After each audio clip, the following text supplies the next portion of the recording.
Sejam bem-vindos ao quadro Traços e Estilos, só aqui no CRAS Conversa Oficial.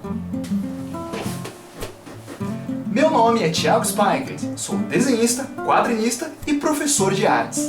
Ser um professor de artes é uma tarefa um tanto complicada, porque é preciso conhecer diversas tendências e maneiras de se expressar graficamente. Afinal, devemos estar abertos a receber diversos tipos de alunos com as mais variadas influências. Se tornar um artista é uma escolha de vida, não é como aprender uma fórmula matemática. Principalmente porque não existe uma verdade absoluta na arte. E, consequentemente, há diversas formas de representar ideias e conceitos graficamente. Mas também não é uma coisa tão caótica assim. É possível, no meio de todas as tendências e variações, você encontrar certos tipos relativamente estáveis de enunciado e certas tendências gráficas, principalmente motivadas por formações culturais e até práticas de mercado. E isso resulta naquilo que popularmente compreendemos como estilos e traços do desenho.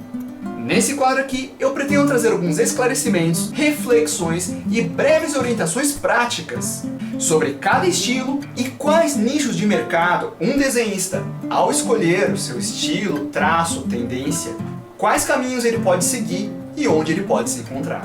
A minha intenção não é supervalorizar ou desprezar algum estilo ou tendência, mas sim ajudar você a entender melhor o seu traço e saber por quais caminhos que você pode seguir com ele.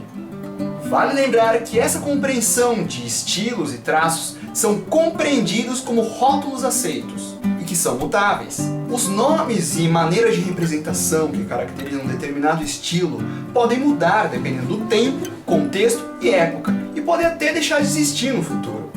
Tudo depende do contexto.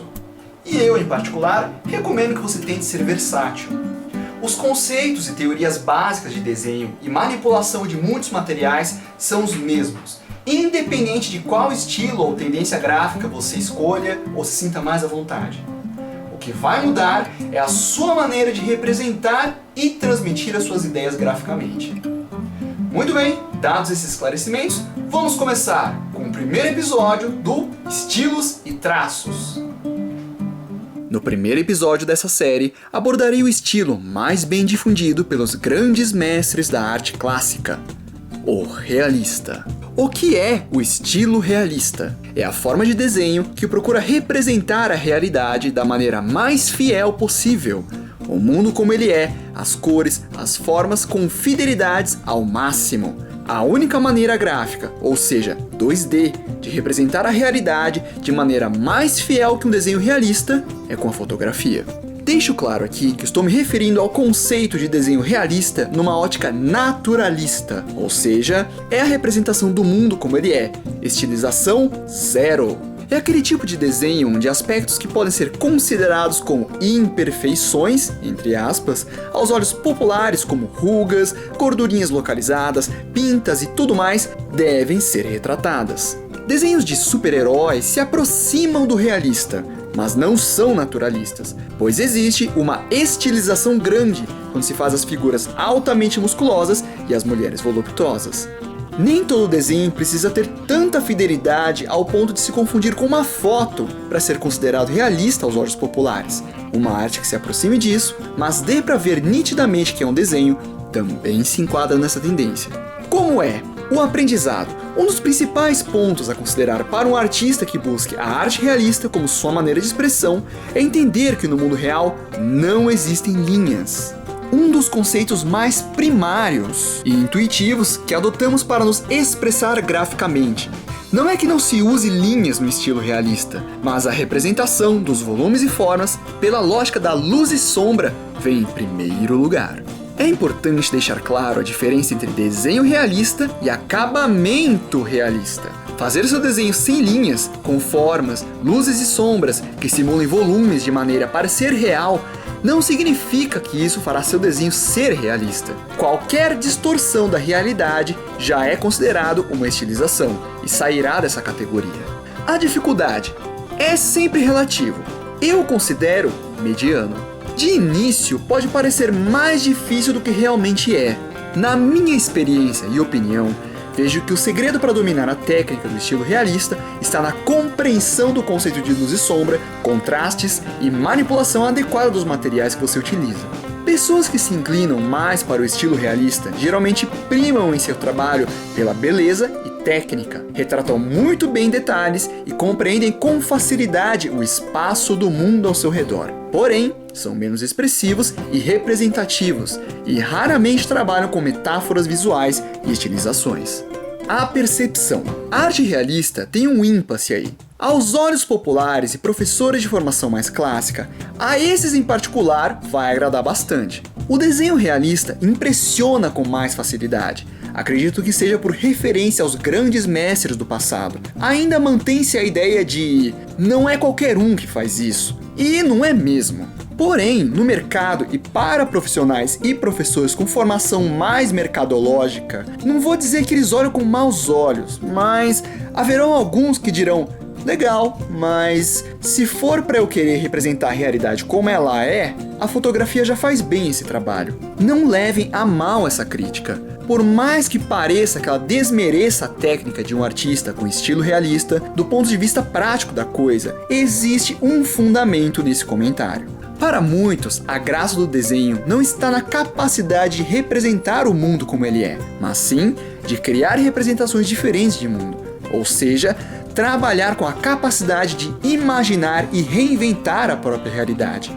Eu, em particular, penso que o estudo do desenho deveria começar pelo realista, porque para estilizar alguma coisa, você tem que antes conhecer o real. Estudar a arte realista é, para muitos, um tema que sempre será necessário retomar e ver alguma coisa, pois estudar o realista é simplesmente compreender o mundo que está ao seu redor.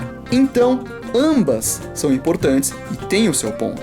Eu sigo numa tendência mais estilizada, pois meu trabalho é mais expressivo e comunicativo, baseado na transmissão de ideias e conceitos.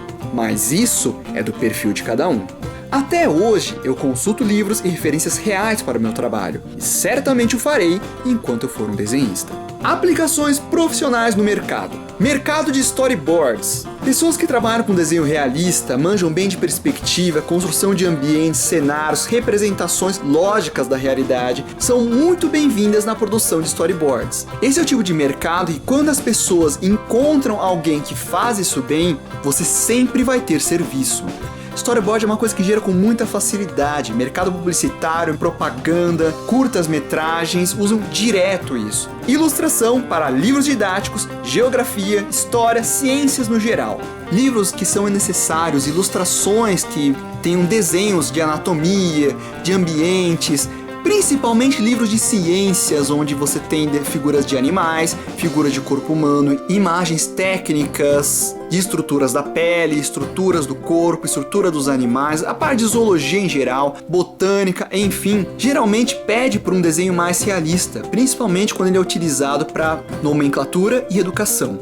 Livros de idiomas e línguas eu já acho mais difícil rolar para estilo realista. Geralmente eles usam mais o cartoon. Agora, geografia, história, ciências, direto usa realista. Ilustração para setor de medicina, fisioterapia e zoologia. Cartazes, imagens de musculatura, figuras que ensinem exercícios corretamente, no geral, utilizam desenhos mais realistas. Ilustração para livros e material didático para cursos de desenho. Já mais obviamente direcionado, cursos mais tradicionais geralmente utilizam o desenho realista como os primeiros passos. E sempre estão renovando e precisando de novas artes para não ficarem usando sempre as mesmas. Retratos encomendados. É o tipo de serviço mais direcionado e personalizado.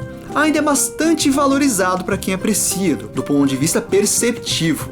Claro que na questão financeira, aí já é outra história. Então essas foram algumas sugestões sobre possibilidades mercadológicas que são mais propensas a solicitar serviços de desenhistas que trabalhem com estilo realista. Claro que existem mais. E se você quiser acrescentar mais informações e sugestões sobre esse tema que eu trouxe hoje, compartilhe conosco nos comentários. Vale lembrar que todas as teorias básicas de desenho e manipulação de materiais são as mesmas, independente do estilo que você adotar. Não existe verdade absoluta, e esses rótulos compreendidos e aceitos podem ajudar você a se entender melhor com as suas tendências. Mas o rótulo não deve representar você com uma camisa de time. Mas sim, é você que deve saber utilizar das formas mais adequadas as diversas maneiras de se expressar graficamente, para assim forjar a sua própria identidade. Muito obrigado por assistir, espero ter dado alguns esclarecimentos sobre esse tópico. E nos vemos no próximo Traços e Estilos, só aqui no CRAS Conversa Oficial. Tchau! Estamos conversados, por enquanto.